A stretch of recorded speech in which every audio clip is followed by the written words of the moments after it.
Hello everyone, in this video we will be discussing hydrides. It's a part of chapter hydrogen, class 11. Now hydrides. Hydrides, if we write, the symbol is H-, it's an ion. Okay, now hydrides basically are formed when metals react with hydrogen.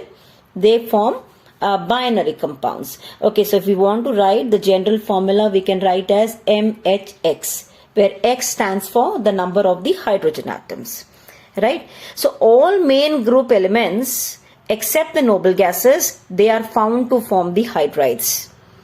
Then lanthanides and actinides also form. Transition metals like these form. Okay, now depending upon the physical and the chemical properties, they are classified into three types: ionic hydride, salt-like hydride, saline. This is the name for the same. Okay, ionic hydride, salt-like hydride, saline hydride. This is one category. Second category, metallic or interstitial. Third category, molecular or ionic. So they are classified into three categories based upon the electronegativity difference. Right? So now we will consider each category in detail. Now the first we are taking ionic hydride. Ionic hydride is mainly formed by group 1 and group 2 elements.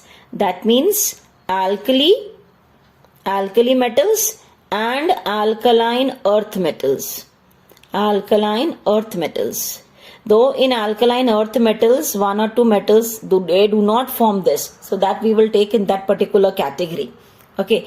Now these ionic hydrides, they are generally white crystalline solids. Right. Now if we are comparing the stability, we will find that, suppose I am writing for alkali metals, lithium hydride, sodium hydride, potassium hydride, rubidium hydride, cesium hydride. This way, if we go from left to right, we will find that the stability decreases. This can be arranged the type of question, or even in the reason question this can be asked. The stability decreases. One reason can be in complete inorganic chemistry, what we consider is if the size of cation and ion are comparable, right, then the compound form will be more stable. But as you are moving down the group, what is happening to the size of cesium? Increasing. When the size is increasing, the hydrogen as such we know is very small and the hydrogen is remaining constant. Metal is increasing. So this bond will be weak. This will not be strong. Or you can also talk in terms of lattice enthalpy. Lattice enthalpy decreases from lithium ion to cesium ion. So lattice enthalpy decreases, so the bond formed will be weak in the last one. The first one bond formed will be the strongest. The same stability order is observed in alkaline earth metals. That is, with the increase in the size of the cation, the stability will decrease. So you will find calcium hydride, then you have strontium hydride, and then barium hydride. Right? Larger the size of the cation, less will be the stability of that hydride. Okay. Then density of the hydrides. Density of these hydrides is normally found to be greater than that of the pure metals. Now, why it is so? Because the hydride ions are occupying the holes in the lattice. They are occupying the holes in the lattice of metal. Though they are not disturbing the metal lattice, but you'll find that H- ions, hydride ions are occupying the holes of the lattice of the metal without disturbing the lattice. Right? Overall, when we compare, they are high melting and high boiling point. They conduct electricity in the fused state. That means in the molten state. So when we take one particular example of say metal hydride, when electric current is passed, it will form Na plus and H minus. This is a positive ion. It will be liberated at cathode. H minus is a negative ion. It will be liberated at anode. And at anode, since we are talking about hydride, at anode, oxidation occurs. So 2H minus will lose 2 electrons and hydrogen gas will be released at the anode. Right. So if I am talking with respect to Na, at cathode reduction occurs. So this Na plus will gain electron and it will result in the formation of Na. In a way, we can say metal hydrides, when the aqueous solution is taken and electric current is passed through it on electrolysis, it is forming cation and anion. At anode, hydrogen gas will be obtained. At cathode, sodium is obtained. Because H minus is an anion, it is obtained at anode. At anode, oxidation, and here reduction. Fine. Now another important question. Except lithium hydride, all other hydrides, they burn in air on heating due to decomposition, and they are liberating hydrogen. Due to decomposition, what is happening? They are liberating hydrogen, and that hydrogen is inflammable. For example, we are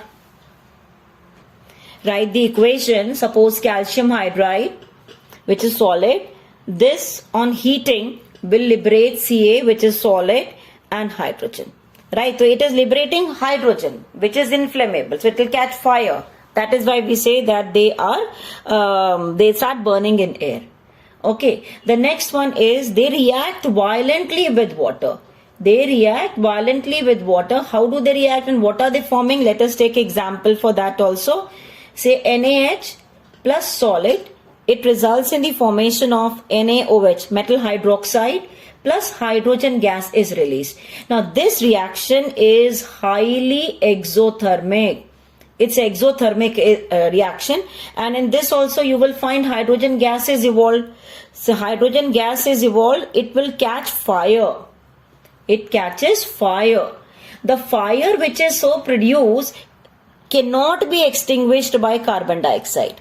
Carbon dioxide cannot be used to extinguish this fire. Why it is like that? Because this carbon dioxide which is released gets reduced by the metal hydride. What was the metal hydride? Say NaH. It will get reduced by metal hydride and it will result in the formation of HCOONA. There is a recent question asked here, can carbon dioxide be used to extinguish fire in this? First thing is, we are saying it is all metal hydrides are reacting with water violently. They liberate hydrogen gas. Reaction is exothermic. Hydrogen gas catches fire.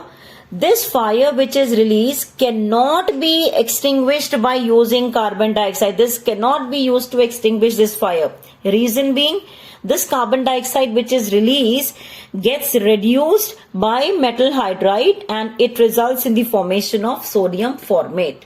That is the reason why we are not able to use it. Fine. So you can complete it. This plus carbon will be obtained. Okay.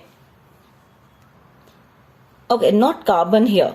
With carbon dioxide, you will get this only. If we are using carbon monoxide, then there will be carbon. So this is the complete equation. Fine. The next point is, these metal hydrides are powerful reducing agents at high temperature. At high temperature, that one equation we have already seen, that carbon dioxide one. So as if we are writing with carbon monoxide, which I was telling you, here you will get this formate, sodium formate plus carbon. With carbon dioxide, you were getting only HCOONA. So this is one of the equation. That's enough for you to remember in this chapter, that these metal hydrides are good reducing agent. They are reducing carbon monoxide to this. Fine. Now lithium hydride. Lithium hydride, the first hydride of this group, that is first group, it's unstable at high temperature. Okay, therefore it is used to synthesize the mixed hydrides. Which mixed hydrides are we talking about? Say lithium aluminium hydride or lithium borohydride. Right. So how you get it is, say lithium hydride, if it is treated with aluminium chloride in the presence of dry ether. In the presence of dry ether, what you get is LiAlH4 plus lithium chloride. Okay, so likewise, if you are writing with respect to the other one, that is for borohydride, we can write LiH with diborane. This is, Al2Cl6. Al2Cl6. Okay, LiH plus B2H6. B2H6, that is diborane. So in the presence of same dry ether, you will get LiBH4. So this is the mixed hydride. Okay, these two equations are there even in NCERT. Right, so what we are doing here, lithium hydride is unstable at moderate temperature. So it's the other reagent which is commonly used in organic chemistry. Is mixed hydride. So these can be prepared using LiH. Right, so it's a mixed hydride. Now the next we are doing is metallic interstitial hydride. Now what are metallic hydrides? These are mainly formed by D block elements, and normally which groups? 3, 4, 5, 10, 11, 12, and even F block elements. Right? D block has 10 groups, 3 to 12, but you find that 3, 4, 5 and 11, 10, 11, 12, only these are forming the hydrides. But you'll find that group 7 to 9, they do not form hydrides. This is called as hydride gap. What is hydride gap? These certain groups, they do not form hydrides at all. So this gap is called as, the hydride gap. Fine. Now further, we say that normally the hydrides, the metallic hydrides, they are found to have the similar properties like the parent. That was the initial concept. But later on it was said that interstitial hydrides, the name was given because it was thought that in the crystal lattice there are gaps. So in between those gaps, the hydrogen is getting trapped. So they were also called as interstitial hydrides. But at the same time, most of them are having similar properties like metal that we said. Earlier it was thought they are occupying the gap, so interstitial hydrides. There are certain elements like this, certain metals which form hydrides which are having a different lattice than the parent metal. So you have all variety in D block elements.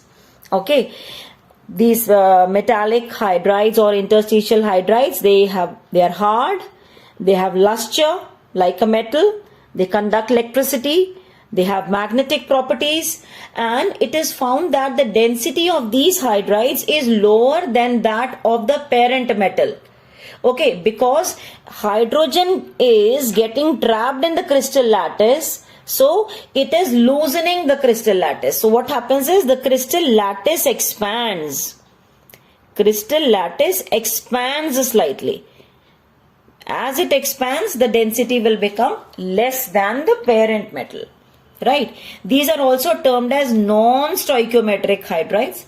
Non-stoichiometric hydrides because they do not follow this law of constant composition. That does not hold good. Their formulas you'll find are like this. You can check here. Their formulas are not, proper. They are having hydrogen in decimals, like say LAH 2.87, VH 0.56. Like that you have many other examples.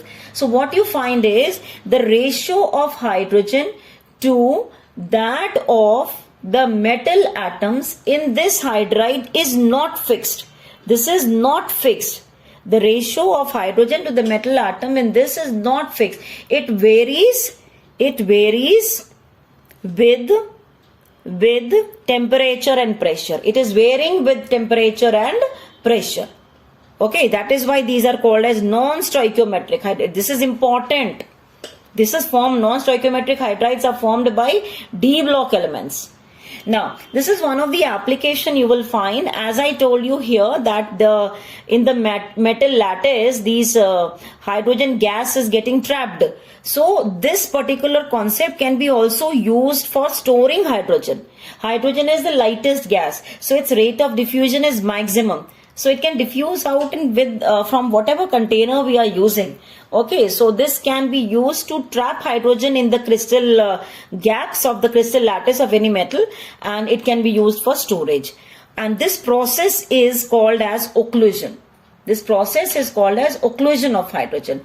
How much hydrogen can be occluded? That depends upon the physical nature, the physical state and the nature of the metal. It depends upon the physical state and the nature. For example, if I am saying colloidal palladium, that has the maximum capacity for occlusion. Next comes palladium. Next is platinum. Then is gold. And then nickel. This is the order. It depends upon what is the nature of the metal and the physical state. Fine till here? The last type of the hydride which we have is molecular or covalent hydride. It's formed by p block elements and s block elements, only these two elements, beryllium and hydrogen, beryllium and magnesium from s block, and rest all p block elements form molecular or covalent hydrides. Okay, it is formed by those metals where the energy difference between hydrogen and the other element is less. If it is more, obviously it will be forming ionic hydride. Okay, so you have noted that covalent or molecular hydride is formed by mainly p block elements and in s block beryllium and magnesium. These hydrides are covalent compounds. They have low melting and boiling point. They do not conduct electricity. Okay, because they will not undergo ionization. Then further, these hydride, that is molecular hydrides we are talking about, they are classified into three. They are classified into three, right? One is formed by group 13 element. This is the group I have written, group 13 elements, or by group 14 elements, or by group 15, 16, 17. So elements of group 13 form electron deficient hydrides. They form electron deficient hydrides. Why are they electron deficient? Let's take example of say BH3. Boron is a member of group 13. Aluminium is a member of group 13. They have 3 electrons in the valence shell. Plus 3 it is getting from the neighboring 3 hydrogens. So in a way the total central atom is having only 6 electrons in the valence shell. Octet is not achieved. Same way here aluminium is having 6 electrons in the valence shell.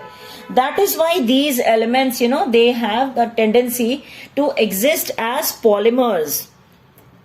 We find that these elements, these compounds, BH3, ALH3, they have a tendency to exist as a polymer. Like BH3 exists as B2H6. That is diborane.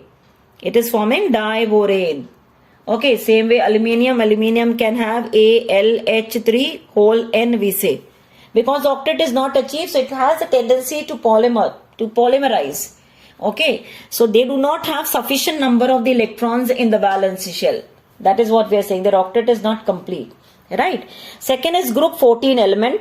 They form electron precise hydrides. Because group 14 elements, they have 4 electrons in the valence shell. 4 of the central atom plus 4 it is getting from hydrogen. So total 8 electrons are there in the valence shell. That is required for completing the octet. Fine. So you have examples: carbon, methane, CH4, SiH4, germanium, H4, SnH4, and so on. All these have tetrahedral structure because the central atom has, you can calculate the hybridization and see. Okay, it will be sp3 hybridization with all sigma bonds, so it is obviously tetrahedral structure. Right? Group 15, 16, 17, these elements form electron rich hydrides. Electron rich hydrides because they have excess, the lone pair of electrons on the central atom. This is the example of group 15. This is the example of group 16. This is the example of group 17. 15 elements with hydrogen. Nitrogen being the central atom has a pair of electron. Lone pair of electron. Here this is having 2 lone pairs. Okay, likewise this is having 3 lone pairs. So these are those examples where octet is achieved. Apart from that, there are lone pair of electrons on the central atom. Okay, so the molecular hydrides are classified into 3 categories based upon the group. Okay, so with this we have completed the hydrides. For notes, I have posted the notes in the along with the video. You can just check in the description. Okay, so the PDF I am attaching in the description. For the notes, you can please check the description.